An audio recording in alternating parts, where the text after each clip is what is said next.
ரொம்ப நாளாக இந்த புத்தகத்தை பற்றி பேசணும்னு நினச்சிட்டு இருந்தேன். ஆனால் பேச முடியலை. ஏன்னா இந்த புத்தகத்தில் அவ்வளவு தகவல்கள் நிரம்பி இருக்கு. இந்த புத்தக பேர் பார்த்திங்கன்னா Nexus by Yuval Noah Harari. அவர் தான் எழுதியிருக்கிறாரு. இது எதை பற்றி பேசுதுன்னு பார்த்திங்கன்னா, நெக்ஸஸ்னாலே அது வந்து ஒரு இணைப்பு. எது மூலமாக நம்ம இணைக்கப்படுறோம், மக்கள் டு மக்கள், தகவல் மூலமாக. இந்த தகவல் எப்படிலாம் பரவுச்சு, இதெல்லாம் பற்றி தான் இந்த புத்தகம் பேசுது.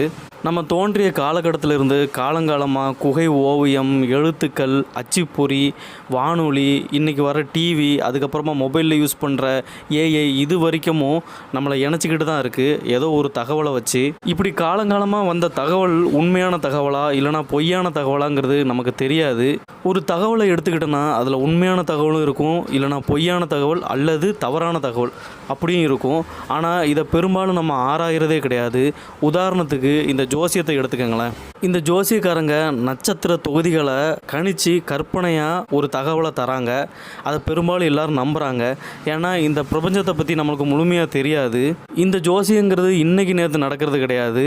1000 ஆண்டு காலமாக வரலாற்றிலேயே மிகப்பெரிய தாக்கத்தை ஏற்படுத்தியிருக்கு.